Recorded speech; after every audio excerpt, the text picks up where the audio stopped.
Bendiciones, hermanos, le damos gracias al Señor y en esta ocasión vamos a trabajar con la iglesia de Esmirna.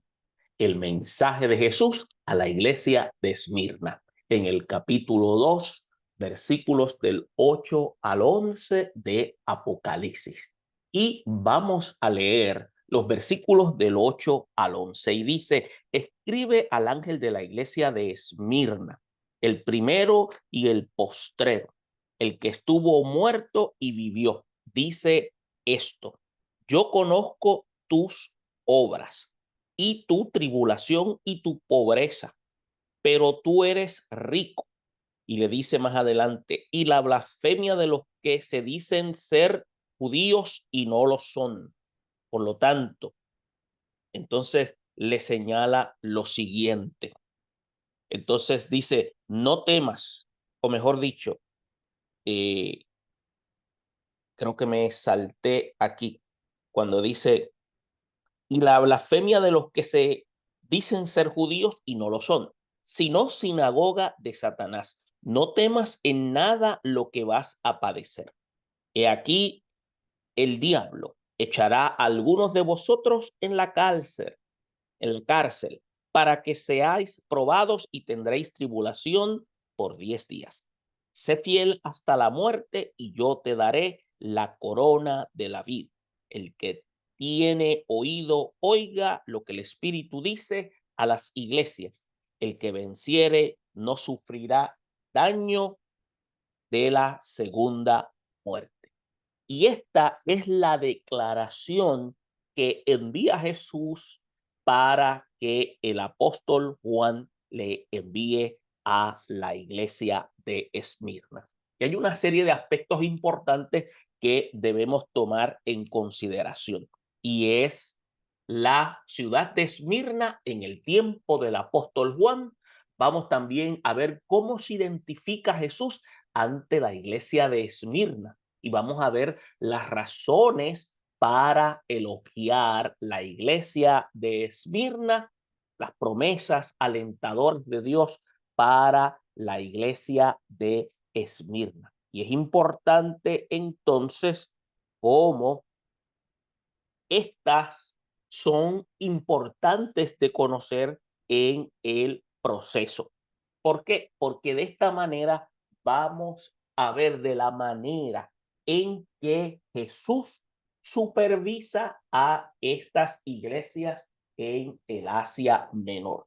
Acuérdense en que él se identifica como el sumo sacerdote y el que tiene una mirada escrutadora. ¿Por qué se dice sobre la ciudad de Esmirna en el tiempo del apóstol Juan? ¿Por qué tenemos que saber sobre la iglesia de Esmirna? ¿En qué se caracteriza la iglesia de Esmirna? Vamos a ver que la iglesia de Esmirna es conocida porque es una iglesia perseguida. Ahora, las razones por la cual debemos conocer del mismo. Tenemos que entonces conocer estos aspectos.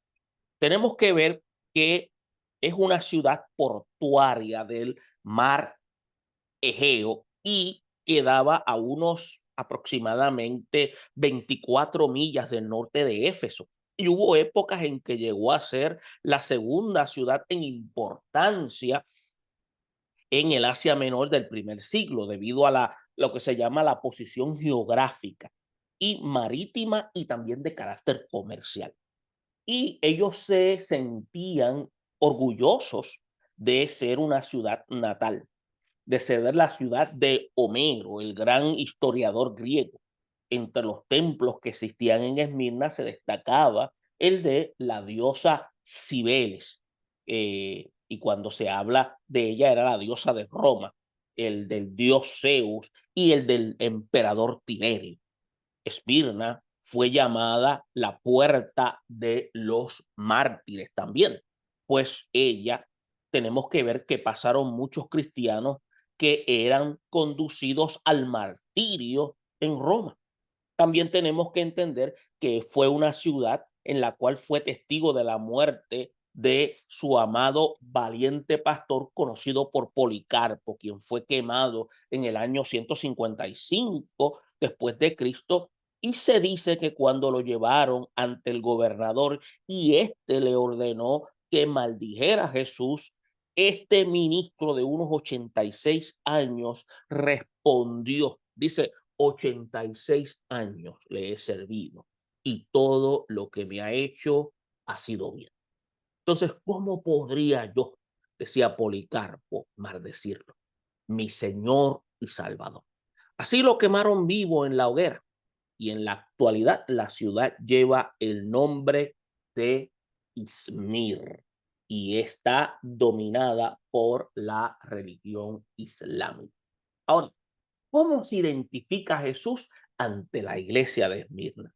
Tenemos que ver que el evangelio llega a Esmirna probablemente durante los años de la campaña evangelística del apóstol Pablo y desarrolló en el Asia Menor durante su viaje misionero a través de la ruta que él estableció allá en Éfeso. Por eso tenemos que ver que Éfeso para el apóstol Pablo constituyó ser lo que se llama el centro de operaciones.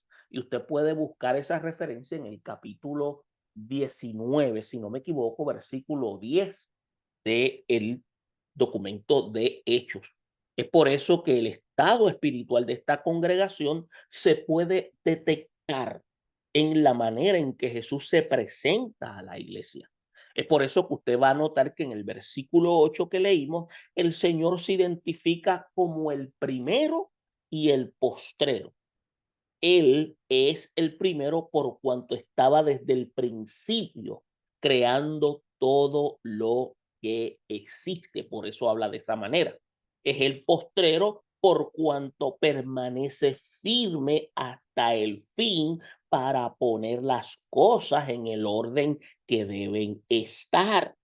Entonces, cuando dice Él es el que estuvo muerto y vivió, por cuanto él es el príncipe de la vida y tenía autoridad y tiene autoridad para consolar a la iglesia que sufría en aquel tiempo y que todavía sufre en este tiempo actual y en el tiempo de la iglesia primitiva, la iglesia sufría a mano de sus perseguidores.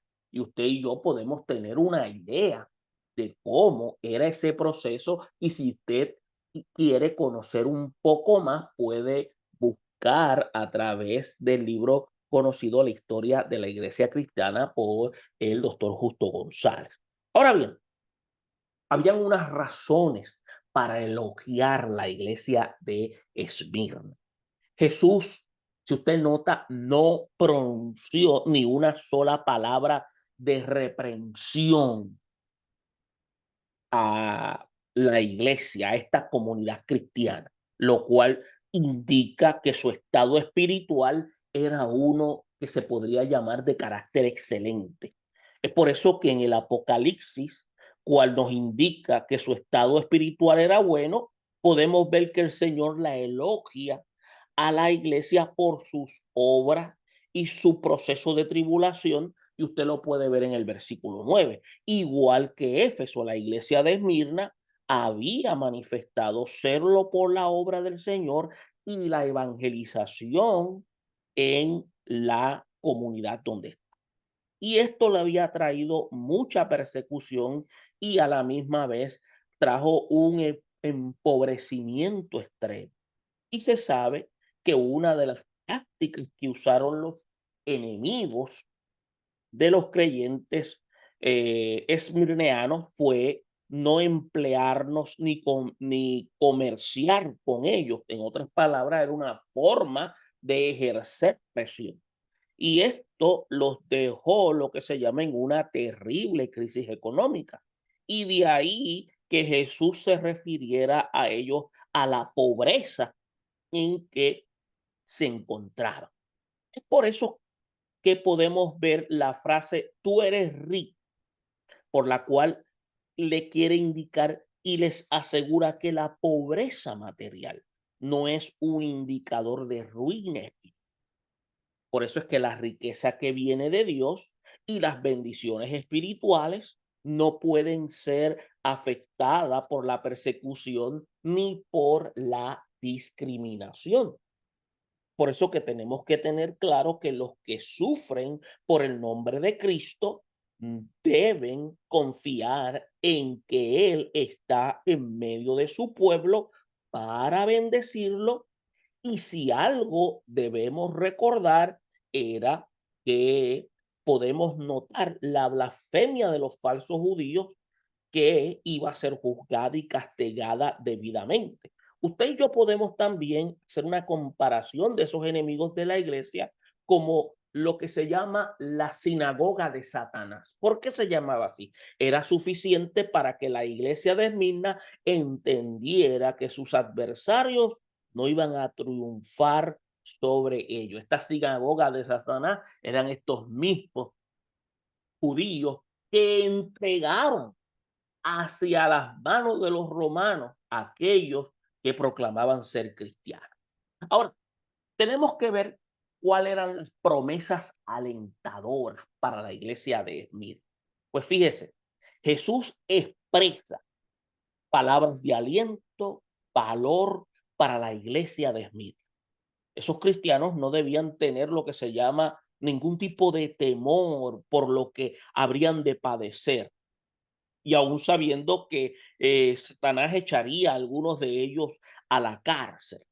Es por eso que la frase 10 días, tenemos que tenerlo claro, es una expresión de carácter figurado. ¿Por qué? Por el sufrimiento que es de carácter real. No obstante, su felicidad, o mejor dicho, fidelidad, mejor dicho, quiero corregir, fidelidad, no felicidad, porque nadie se siente contento en un proceso de persecución y también de firmeza en el Señor.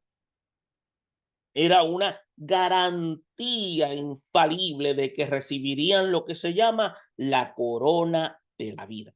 Y es por eso como en todas las cartas que se pueden encontrar en la exhortación al oír lo que el Espíritu le dice a las iglesias, dice, y también la promesa del que venciere no sufrirá daño de la segunda muerte. Puede notar que Jesús en ningún momento le promete a la iglesia de Esmirna ni a ningún cristiano la eliminación de los sufrimientos ni la garantía de no sufrir. Es por eso que es necesario que muchos experimenten el proceso de la muerte.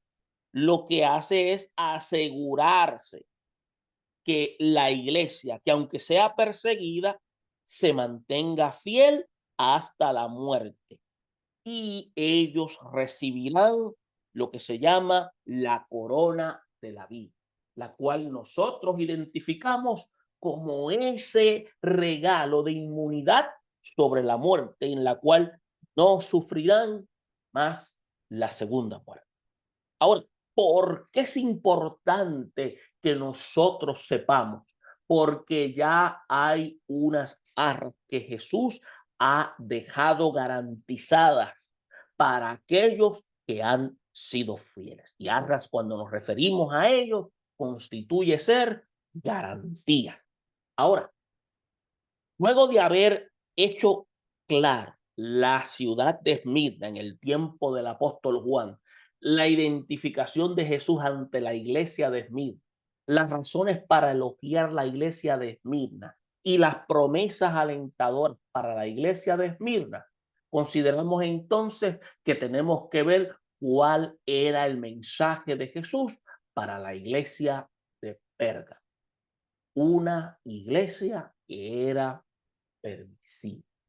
Y vamos entonces a entrar a la lectura del capítulo 2, versículo 12 al 17, y dice de la siguiente manera, dice, escribe al ángel de la iglesia en Perga, el que tiene la espada aguda de dos filos, dice esto, yo conozco tus obras y donde moras, donde está el trono de Satanás, pero retienes mi nombre y no has negado mi fe, ni aun en los días en que Antipas, mi testigo fiel, fue muerto entre vosotros, donde mora Satanás.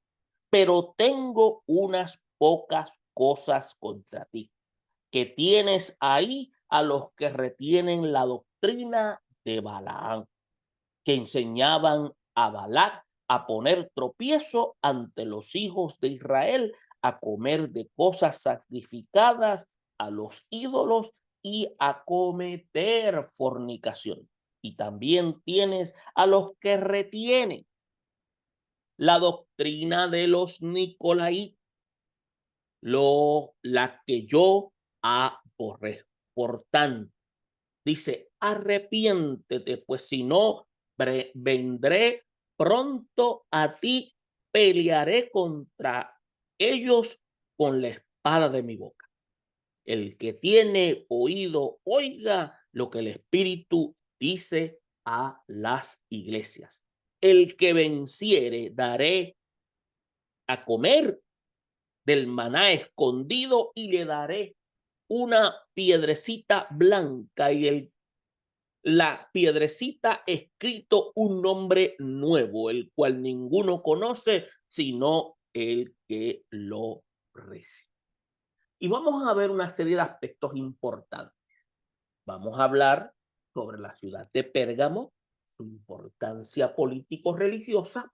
Vamos a identificar lo que Jesús habla ante la iglesia de Pérgamo, los elogios hacia la iglesia de Pérgamo, los reproches hacia esta iglesia y los peligros amenazantes hacia la misma. La iglesia de Pérgamo es conocida más bien por una iglesia permisiva. Ahora, cuando hablamos de la ciudad de Pérgamo y su importancia en el carácter político religioso, tenemos que ver que esta ciudad estaba situada al norte de Esmirna, era un sitio dominante cerca del mar Egeo al final del valle del Caico, y Pérgamo empezó a ser vista como un centro religioso de gran importancia desde el año 29 después de Cristo. Y cuando fue construida en el primer templo al culto de la diosa Roma y el emperador Augusto, de ahí que se describa el lugar donde está el trono de Satanás, como dice el versículo 3. Pues es ahí donde se celebraban lo que se llamaba con esplendor imperial los símbolos del culto pagano. Ahí es donde usted va a tener una idea por qué esta expresión. Entonces, cuando se habla de la identificación de Jesús ante la iglesia de Pérgamo, usted va a ver la manera en que el Señor se presenta ante esta congregación. Indica anticipadamente que habrá lo que se llaman reclamos y serias exhortaciones. Cuando dice el que tiene la espada aguda de dos filos, y está lo que se llama en este versículo 12, está capacitado y preparado para corregir los errores que afectan a la iglesia. Pero antes de esta alusión, usted va a ver los elementos positivos y las obras encomiables que había en ella. Y esto nos habla de la justicia, la bondad en la cual Jesús se enfrenta a su iglesia, aun cuando haya cosas dignas de reprochar. ¿Se da cuenta? ¿Por qué? Porque hay una característica que tiene el Redentor y es su justicia sobre la iglesia que él compró. Cuando se habla de las cosas dignas de elogio en la iglesia de Perga, usted tiene que entender, y yo también, que en primer lugar Jesús señala cuando dice, yo conozco tus obras en el versículo 13, lo cual indica que los creyentes de la iglesia de Pérgamo no estaban inactivos ni eran negligentes en cuanto a los deberes de los cristianos, en cuanto a sus responsabilidades. Esta es una expresión en la cual Jesús utiliza para elogiar también a los de la iglesia de Éfeso y también a los de la iglesia de Esmirna, las cuales figuran entre los mejores. En segundo lugar, también Jesús estaba consciente de la ciudad de Pérgamo y era uno de los peores sitios del mundo para la existencia de una iglesia donde está el trono de Satanás, como declara el versículo 13. Y esto ha de suponer que junto con la adoración del emperador y la celebración de Roma como una deidad, los paganos residentes de Pérgamo se entregaban a lo que se llama a un acto de carácter satánico y a orgías sexuales, aparte de uso de bebidas y drogas que siempre han formado parte del tipo de lo que se llama desenfreno moral. Y como tercer lugar, podemos ver que Jesús felicita a los creyentes de Pérgamo porque a pesar de las circunstancias, aún retenían su nombre y no habían negado su fe. Esto quiere decir que se identificaban con Jesucristo y se mantenían dentro de las enseñanzas de la palabra de Dios. Ahora, también hay otro cuarto aspecto que no quiero pasar por alto, y es que los miembros de la iglesia de Pérgamo demostraron una firmeza encomiable en Cristo, aún en los días de Antipas, cuando fue muerto por el testimonio de Jesús. Y vemos según la tradición de los padres que Antipas fue siervo de Cristo que murió, en la cual se dice asado en un recipiente de bronce durante la persecución de Domiciano contra la iglesia. Y usted lo puede encontrar en los anaqueles históricos entre el año 81 y 96. Entonces tenemos que ver estos aspectos importantes. Ahora, hay uno que no podemos pasar por alto y son los reproches hacia la iglesia. Ahora, y esto quisiéramos que usted y yo lo trabajemos con cuidado. El primer reproche que Jesús encara a esta iglesia, a pesar de los elogios anteriores, tenía que ver con la tolerancia hacia lo que se comprometen con el mundo para no sufrir ataques de parte del enemigo. Por eso es que se conoce como una iglesia permisiva. Y también tiene ahí la frase, a los que retienen la doctrina de Balaán, que enseñaba a Balac a poner tropiezo ante los hijos de Israel. Versículo 14. Entonces, el relato de las vergonzosas transacciones del profeta arameo Balaán con el rey moabita Balac se encuentra, usted lo puede encontrar en el libro de Números, el capítulo 22 y capítulo 25. Y usted va a ver que aunque Balaán no pudo maldecir al pueblo de Dios, sugirió a los enemigos que le extendieran trampa a los hijos de Israel para que pecaran, lo cual causó la muerte, escuche bien, de algunos 25,000 israelitas en el campo de Moab. Eso fue hoy. Entonces, por eso que cuando se hace esta declaración, a veces tenemos que hacer un viaje a el Antiguo Testamento para los capítulos 22 y 25 de Número, para ver qué es lo que se está diciendo. Y vemos cómo la iglesia de Pérgamo estaba siendo influenciada, cuando se dice de esta manera, por un grupo erróneo que abogaba por ablandar las normas de la fe bíblica y unirse a los paganos de la ciudad en sus fiestas de adoración a ídolos y al emperador sin dejar de ser cristiano. Por todo esto, algunos creen que esta iglesia representó lo que se llama la época de la iglesia imperial.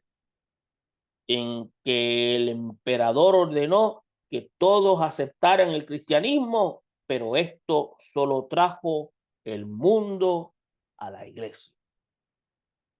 Es por eso que algunos asocian eso con el periodo cuando Constantino se convierte y luego más adelante permite que la iglesia ocupe un lugar dentro del imperio. Eso es lo que algunos analistas piensan y han escrito sobre el mismo.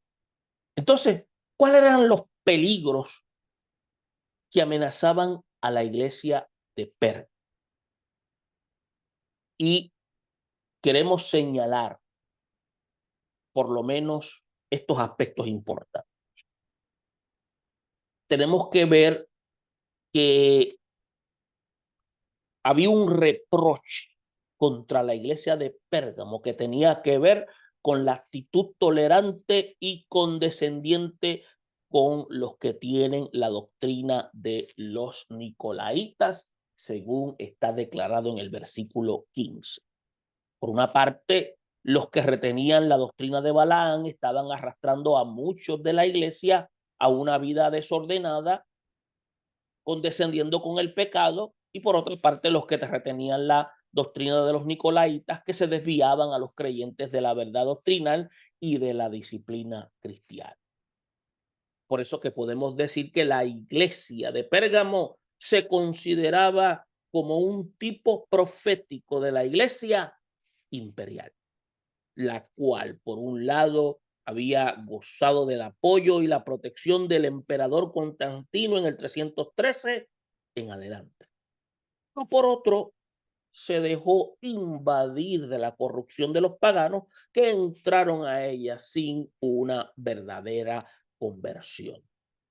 Es por eso que podemos ver que hay difícilmente se puede creer para muchos que Constantino realmente haya llegado a la fe cristiana y considerables crímenes, incluyendo el asesinato de muchos después de su pretendida visión, difícilmente que pueden ser los actos de un cristiano. Constantino introdujo a la iglesia a muchos elementos de corrupción, la maléfica influencia del espíritu sensual de Balaán y el desorden de los nicolaitas se hicieron sentir durante al menos 200 años en que la iglesia fue manipulada por el gobierno imperial en Roma.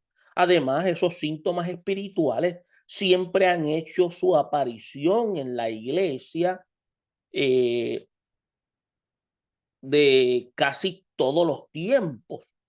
Y podemos decir, quiere el Señor que estas exposiciones nos ayuden a abrir nuestros ojos y mantenernos nosotros vigilantes contra la unión de la iglesia y el Estado. Ahora, tenemos que ver también que, y esto quiero señalarlo, no lo había indicado anteriormente, pero el llamado urgente de Jesús a la iglesia de Pérgamo. Y también al menos tres promesas de Jesús para todo vencedor. Cuando decimos del llamado urgente de Jesús a la iglesia, tenemos que ver que el cuadro que se presenta es que a pesar de las profundas fallas de esta iglesia, los creyentes todavía estaban a tiempo de evitar la ruina total. Y habían dos cosas que tenían que hacer si querían triunfar en esta batalla, en esta lucha. En primer lugar, debían arrepentirse de su mediocridad, dar media vuelta y volver al camino verdadero. Eso es lo que se llama arrepentirse, tornarse. Una actitud positiva ante el llamado divino al arrepentimiento es lo único que se puede evitar, el juicio de Dios sobre la iglesia o sobre el individuo. El segundo aspecto es que estos cristianos debían someterse incondicionalmente a Dios para que Dios, él mismo, los liberara y se despojaran de todo lo que se oponían a la voluntad divina. Se puede aplicar la palabra que decía el apóstol Santiago: someteos pues a Dios, resistid al diablo y huirá de vosotros. Santiago capítulo 4, versículo 7. Entonces, la iglesia de Pérgamo constituye ser el tipo de los que pretenden servir a Dios sin tener que tomar la cruz de cada día y seguir a Jesús. También, en tercer lugar, la iglesia de Pérgamo tenía que dejar que el Señor peleara contra los enemigos con la espada aguda de dos filos que provenía de su boca. Y esto significa que Jesús vencerá el mal con el poder de su palabra. Bueno, habían tres promesas de Jesús para todo vencedor. El juzgar por las fallas de la iglesia de Pérgamo, cualquiera podría pensar que Jesús no estaría dispuesto a prometerle nada. Pero estamos viendo aquí que cuando usted y yo analizamos el versículo 17, usted y yo podemos darnos cuenta de que no solo les dio la oportunidad de arrepentirse, sino también les había asegurado que todo vencedor le daría lo que llamamos tres bendiciones muy peculiares. Número uno, le dará de comer del maná escondido, le dará una piedrecita blanca y le dará un nombre nuevo. Cuando dice que le dará de comer del maná escondido, en la Biblia, siempre que se habla de maná, lo que se tiene en mente es el alimento espiritual. Pero la promesa de que se le dará maná escondido, como dice el versículo 17, es una referencia indiscutible al que Moisés colocó por el orden que expresa Jehová en el interior del arca del testimonio. Usted lo puede buscar en Éxodo 16, 32, 34, que nadie podía guardar maná para el siguiente día porque se engusanaba y hedía, entiéndase que apestaba. Pero el que fue guardado en una vasija en el arca del testimonio nunca perdió su frescura y calidad, porque era un símbolo de pan que descendería del cielo para darnos vida eterna. Es por eso que Jesús mismo lo explicó de la siguiente manera cuando dijo: vuestros padres comieron el maná del desierto y murieron, y este es el pan que desciende del cielo para que el que de él come no muera.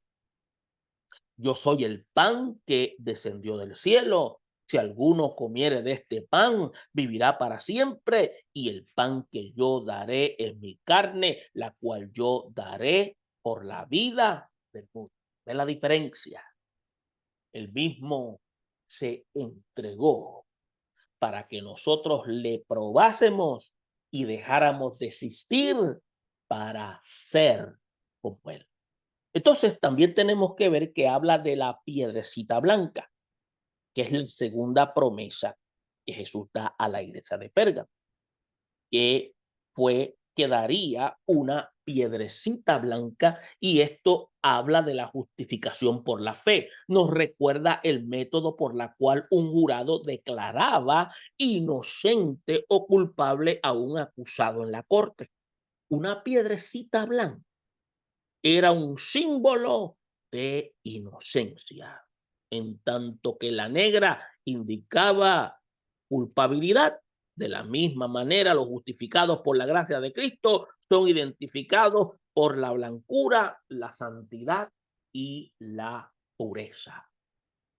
Es importante que entendamos eso: piedrecita blanca, declarados inocentes. Y cuando dice le dará un nombre nuevo, tanto en el Antiguo como en el Nuevo Testamento, una persona recibía un nombre diferente cuando Dios lo escogía para alguna misión o se efectuaba un cambio radical en su vida. Y podemos encontrar ejemplos. Abraham en Génesis 17:5, Sara en Génesis 17:15, Israel en Génesis 32:28, Pedro en Mateo 16:8.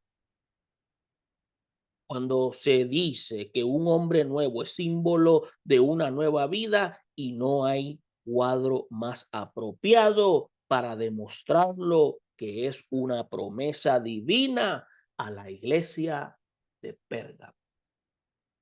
Interesante ver que no tan solamente se puede ver que el Señor indica los elogios, también las discrepancias y la disposición de restitución para volver a ubicar la iglesia entonces en pedestal de gloria para honra de su nombre.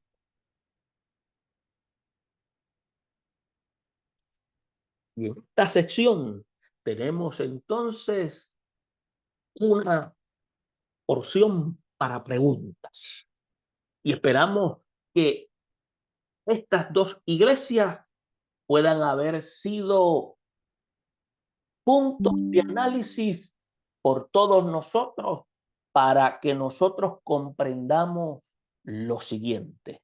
Estamos viendo a través de estas enseñanzas cómo el Señor está trabajando con cada una de las iglesias. Hemos cubierto hasta este momento al menos las iglesias de Asia Menor y todavía nos quedan, escuche bien, hemos trabajado con las iglesias en la cual Dios ha ido ministrando y hemos presentado por lo menos características en la cual Dios ha declarado cómo cada una de ellas se ha ido comportando. Hemos trabajado con la iglesia de Éfeso, con la iglesia de Esmirna y con la iglesia de Pérgamo. Nos falta trabajar con la iglesia de Tiatira, con la iglesia de Sardis, Filadelfia y la Odisea. Esperamos que esta sección haya sido de ayuda, pero a la misma vez hemos seleccionado este espacio para que usted ponga preguntas sobre la mesa y poderlas entonces trabajar juntos en el plano de discusión para luego así continuar con las siguientes iglesias. Bendiciones a todos y continuaremos trabajando con la iglesia de Tiatira, perdón, la iglesia de Sardis y Filadelfia. Bendiciones a todos.